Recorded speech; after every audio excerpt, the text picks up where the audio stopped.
Aku hendak duduk di atas bukit pertemuan jauh di sebelah utara. Aku hendak naik mengatasi ketinggian awan-awan, hendak menyamai yang maha tinggi. Sebaliknya ke dalam dunia orang mati engkau diturunkan ke tempat yang paling dalam di liang kubur. Wah, engkau sudah jatuh dari langit, hai bintang timur putra fajar. Siapa yang dibilang bintang timur sekarang? Kan Tuhan Yesus ya. Jadi gelar itu dicopot dari Lucifer.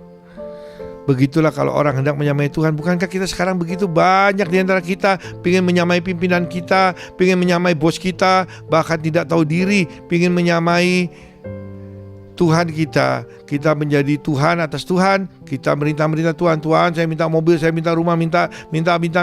Saya seperti yang saya katakan, seperti orang India.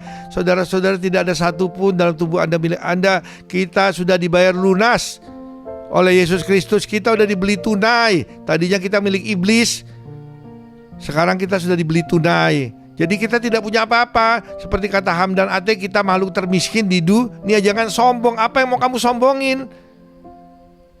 Begitu ya saudara-saudara ya. Jangan sombong-sombong, karena Tuhan paling membenci orang sombong.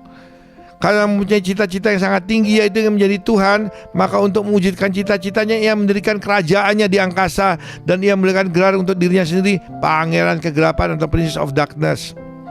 Malaikat-malaikat yang menjadi pengikutnya dijadikan bawahannya. Kerajaan Lucifer merupakan kerajaan yang sangat solid. Pokoknya tidak ada di situ kudeta, tidak ada saling menjelek-jelekkan. Mereka semua hidup tertib rapi, tersusun rapi seperti Yesus Kristus mengatakan. Tidak mungkin kerajaan terpecah belah kalau saling berkelahi. Tidak mungkin kerajaan menjadi kuat kalau saling terpecah belah. Di kerajaan kegelapan juga tidak mengenal dewan perwakilan malaikat. Moto dalam kerajaan tersebut ialah apa kata Lucifer. Dia betul-betul diktator tunggal, saudara-saudara. Sama kayak Kim, siapa namanya yang di Korea Utara? Ya begitulah, kerajaan inilah yang sama ini menyusahkan kita manusia. Sehingga Rasul Paulus mengatakan dalam Efesus 6 ayat 12, Tasya, karena perjuangan kita bukanlah melawan darah dan daging, tapi melawan pemerintah-pemerintah, melawan penguasa-penguasa, melawan penghulu-penghulu dunia yang gelap ini, melawan roh-roh jahat di udara. Jadi kita bukan melawan manusia, saudara-saudara. Setiap manusia yang melawan saudara itu pasti di belakangnya ada setan. Makanya dekat Tuhan minta buka mata rohani. Mungkin saudara dijelek-jelekkan, saudara dibully, itu ada saudara. Kalau saudara bisa lihat di alam roh, ada orang yang membisikkan ke orang, ada setan yang membisikkan ke orang tersebut. Mungkin saudara difitnah, saudara ditipu, itu ada setan yang membisikkan ke orang tersebut.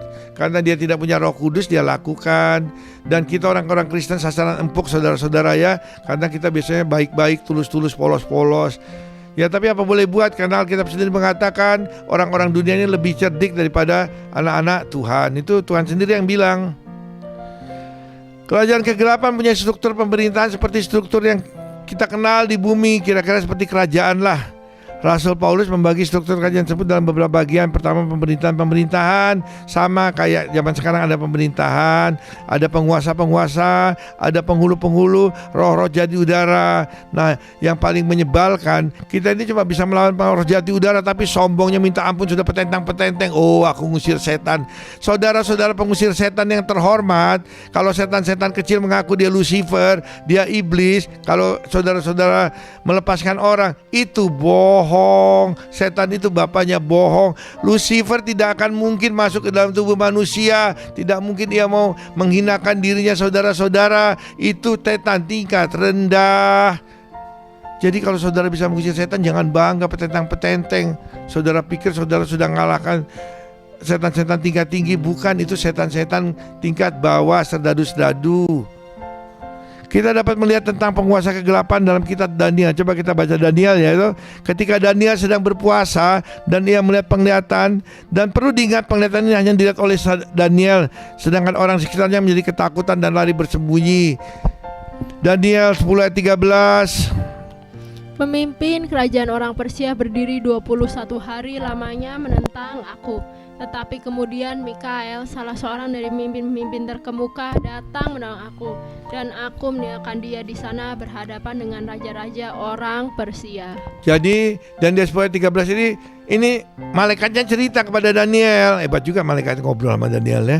Pemimpin kerajaan orang Persia berdiri 21 hari lamanya menentang aku, katanya. Bayangkan saudara, mereka bertempur 21 hari. Saya percaya tidak ada pistol, tidak ada M14 atau ada rudal atau apapun untuk perang di dunia alam roh yang ada hanya pedang, sampai mereka bisa 21 hari berhadapan.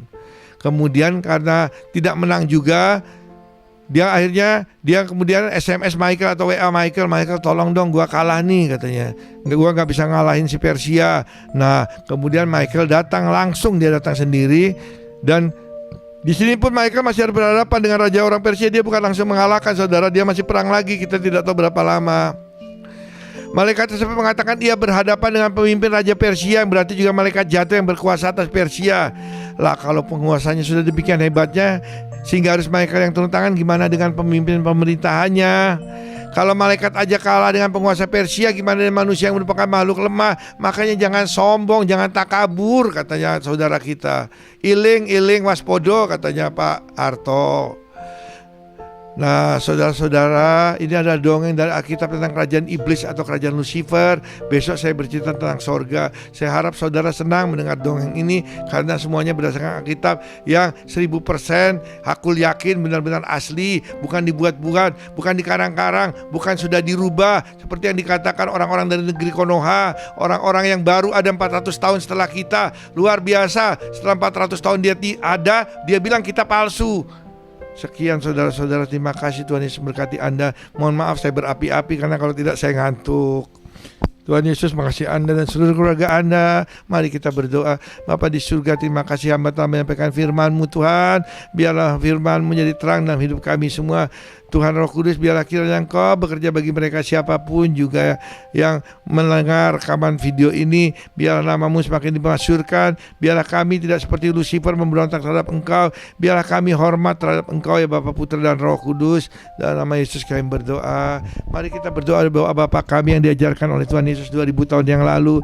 Kalau saudara-saudara yang tidak mengerti doa Bapa kami, khusus yang muda-muda, karena doa-doanya diajar untuk berkelimpahan, hidup mewah, berkenikmatan secara dunia, cari googling doa Bapa kami. Mari kita berdoa. Bapa kami yang di surga, dikuduskanlah nama-Mu, datanglah kerajaan-Mu, jadilah kehendak-Mu di bumi seperti di surga. Berilah kami pada hari ini makanan kami yang secukupnya, dan ampunilah kami akan kesalahan kami, seperti kami juga sudah mengampuni orang yang bersalah pada kami. Dan jangan bawa kami dalam pencobaan, tapi lepaskanlah kami daripada yang jahat, karena Engkau yang punya kerajaan dan kuasa dan kemuliaan sampai selama-lamanya. Saudara-saudara, arahkan hati pada Tuhan. Terimalah hikmat berkat amat karunia dari Bapa di surga, cinta kasih dari Yesus Kristus dan persekutuan yang indah dengan Roh Kudus menyertai saudara sampai selama-lamanya. Tuhan Yesus mengasihi Anda dan seluruh keluarga Anda. Ingat itu.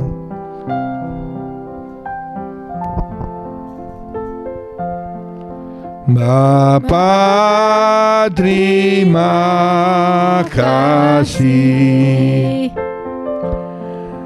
Bapa, terima kasih. Bapa di dalam surga, ku berterima kasih. Amin. Shalom. Sampai jumpa besok. I have decided to follow Jesus.